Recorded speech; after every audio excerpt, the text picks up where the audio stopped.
Bismillahirrahmanirrahim. Assalamualaikum warahmatullahi wabarakatuh. Alhamdulillahirrabbilalamin. Asyhadu an la ilaha illallah wa asyhadu anna Muhammad Rasulullah. Allahumma sholli ala Sayyidina Muhammad wa ala ali Sayyidina Muhammad. Selamat malam teman-teman. Selamat siang tepatnya, karena video ini dibuat siang hari yang akan terupload di malam hari. Selalu berusaha untuk memberikan hidangan YouTube video gitu ya, sebisa saya, sesempatnya saya. Nah, pada kesempatan kali ini saya akan bahas tentang, bukan bahas, lebih tepatnya akan memberikan cara 3 amalan yang akan membuatmu dilancarkan rezekinya oleh Allah. Ya, saya tidak bilang kaya, minimal akan dilancarkan oleh Allah. Sekali lagi, ada 3 amalannya, dan seperti apa cara mengamalkannya dan apa amalannya, simak videonya sampai selesai. Sebelum kita masuk pada materinya, saya ingin menginformasikan ke kamu semuanya terkait kelas yang saya adakan. Bagi kamu yang berminat, silahkan segera daftarkan kelas 1 tahun dengan pertemuan 1 minggu sekali. Sekali lagi ya, setiap minggu ya, 1 minggu sekali, minggu malam ketemu secara online, bahas keilmuannya, tanya jawab, pecahkan permasalahan, carikan solusi bersama-sama pastinya. Durasinya 1 tahun ya. Untuk pendaftarannya langsung hubungi nomor telepon yang tertera di monitor atau langsung klik link yang ada di deskripsi. Kemudian tanggal 3 Februari ya, saya adakan seminar online yang bertajuk atau bertema healing, terapi luka batin, dan mengupas banyak tentang mengapa kita memiliki luka batin dan bagaimana cara mengatasinya, baik diterapi oleh saya ataupun terapi secara mandiri. Nanti akan diajarkan semua caranya di sana. Jadi segera daftarkan diri kamu untuk tanggal 3 Februari, oke? Secara online.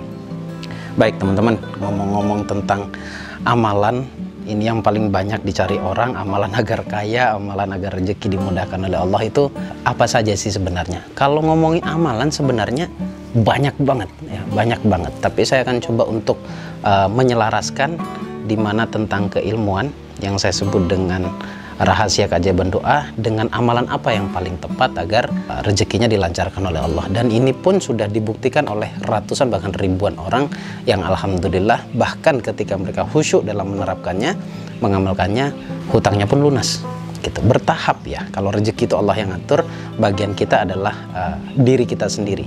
Jadi kuasanya kita adalah bagaimana kita merubah diri menjadi lebih baik. Sekali lagi, merubah diri menjadi lebih baik.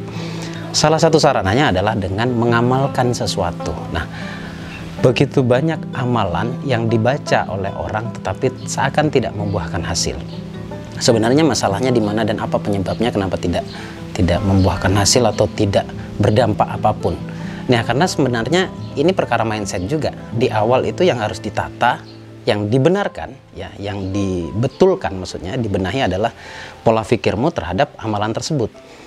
Gini, saya akan pecahkan logikanya sederhana. Kita itu mudah loh mendapatkan amalan. Kita tinggal datang kepada kiai, datang kepada ustadz, datang kepada orang seperti saya juga, tinggal minta amalan. Kemudian jika memang amalan tersebut dengan sebegitu mudahnya membuat kita kaya, mestinya tidak ada orang miskin di dunia ini. Karena solusi sebenarnya, ketika miskin cari aja amalan gitu. Tapi toh kenapa setiap amalan yang diamalkan kok masih ada yang tidak berdampak? Nah itu ya. Jadi sebenarnya begini, mengamalkan sesuatu itu harus tahu niatnya, tahu artinya, tahu peruntukannya. Ya, mengamalkan sesuatu. Jadi kalau kamu tahu artinya, tahu definisinya, tahu cara mengamalkannya, dan tahu peruntukannya, maka insya Allah beneran amalan tersebut akan benar-benar membantu kamu meningkatkan energi agar kamu dilimpahkan oleh Allah rezekinya. Awas, mindset ini sangat-sangatlah dibutuhkan. Nah, mindset yang seperti apa gitu kan? Sebelum saya kasih tahu 3 amalan yang paling sering diamalkan dan mampu merubah diri, kemudian Allah rubah semuanya, yaitu dengan cara memahami bahwa amalan itu untuk pembenahan diri. Ya, sering saya katakan, perbanyak minta ampun ke Allah melalui istighfar. Perbanyak bersyukur kepada Allah dengan cara merasakan kenikmatan setiap apapun yang sudah Allah berikan. Dan perbanyak sholawat. Sholawat bisa sholawat Sajaratun Nukut, bisa sholawat Jibril, dan lain-lain. Sholawat intinya. Dari 3 itu adalah kesimpulan sederhana agar kita benar-benar memaksimalkan keilmuannya. Kesimpulan sederhananya ya. memaksimalkan keilmuannya, benar-benar itu diresapi oleh ruh, oleh jiwa. Lantas tujuan dari mengamalkan apa? Mengapa harus mengamalkan? Amalan itu ketika kamu baca secara repetisi, pengulangan, dengan bahasa lain yang paling tepat kalau berbicara tentang amalan adalah istiqomah, diulang-ulang. Ketika kita istiqomah, amalan tersebut di mindset kita adalah peruntukannya untuk diri sendiri. Jadi perhatikan baik-baik. Ketika orang mengamalkan sesuatu, dengan kata lain berzikir, ingat Allah dengan sarana bacaan, itu kan akan menurunkan egonya, menurunkan sisi keburukan di dalam diri, ya, menurunkan ego atau sisi keburukan itu sendiri. Nah, ketika orang sadar bahwa amalan itu untuk dirinya sendiri, satu poin sudah benar. Satu poin sudah benar. Jadi bukan amalan yang membuat saya kaya, amalan yang membuat rezeki saya datang, bukan. Tapi ada perbuatan yang selaras, ucapan, zikir tadi, dengan konsep hati. Ketika itu selaras, sebab amalan, maka terjadilah sebuah perubahan. Ya, 8 pintu rezeki, ada 2 diantaranya, yaitu sebab istighfar dan sebab syukur. Nah, saya bermainnya di ranah itu. Saya memaksimalkan kualitas minta ampun kepada Allah serta bersyukur kepada Allah, saya masukkan dengan satu amalan. Nah, gitu. Sekarang saya akan bocorkan apa amalannya. Amalannya sangat sederhana, familiar banget, bahkan sehabis sholat biasanya dibaca oleh kebanyakan orang. Yaitu, kamu boleh catat atau insya Allah kamu pun sudah hafal. Tapi sekali lagi dengan konsep yang benar tadi saya katakan bahwa tujuannya adalah untuk membenahi hati, menyelaraskan antara zikiran dengan hati. Jadi zikir lisan, zikir ruh juga. Dengan la ilaha illa anta subhanaka inni kuntu minadh dhalimin astaghfirullahaladzim. Coba perhatikan baik-baik. Ini adalah istighfarnya Nabi Allah Yunus, pengakuannya Nabi Allah Yunus.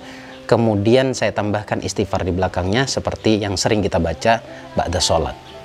Sekali lagi, la ilaha illa anta subhanaka inni kuntu minadh dhalimin astaghfirullahaladzim.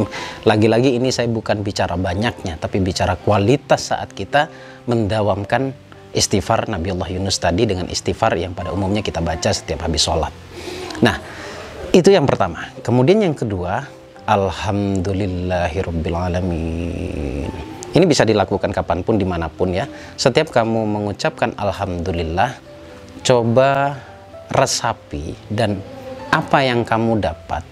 Jadi selain mengucapkan, maksud saya setelah mengucapkan alhamdulillah, ucapkan terima kasih terhadap yang kamu anggap kenikmatan dan itu hadiah dari Allah. Nah, jangan lihat dari sisi buruknya karena ini perkara sudut pandang. Ya, intinya semuanya Allah alhamdulillah diberikan kesulitan sehingga mengingatkan saya. Alhamdulillah masih diberikan kehidupan yang sungguh-sungguh benar-benar nikmat ya Allah. Alhamdulillah, itu yang kedua. Kemudian yang ketiga, nah ini yang penting ini. Karena saya pecinta sholawat, sebisa saya apapun aktivitas saya selalu dawamkan sholawat. Jadi saya menyarankan sholawat baca selalu dengan tujuan meningkatkan kualitas cinta kita kepada Rasulullah. Karena dunia atau alam semesta ini tidak akan diciptakan Allah jika bukan karena cintanya kepada Rasulullah. Pertama istighfar, gunakan istighfarnya Nabi Allah Yunus, kemudian istighfar seperti kamu mendawamkannya habis sholat. Kemudian alhamdulillah sebagai bentuk rasa syukur. Yang ketiga adalah sholawat. Nah, semua itu tolong, saya minta tolong diawali dengan syahadat, ditutup dengan syahadat. Jadi seperti itu yang saya sampaikan. Coba kamu praktekkan ini. Tapi ingat, yang terpenting adalah bagaimana kita melihat atau mengubah mindset kita bahwa amalan itu tujuannya untuk diri saya, untuk ruh saya. Ya, bukan amalanlah yang membuat saya kaya, rezeki saya datang, bukan. Jadi tujuan amalan itu adalah sebuah alat ya.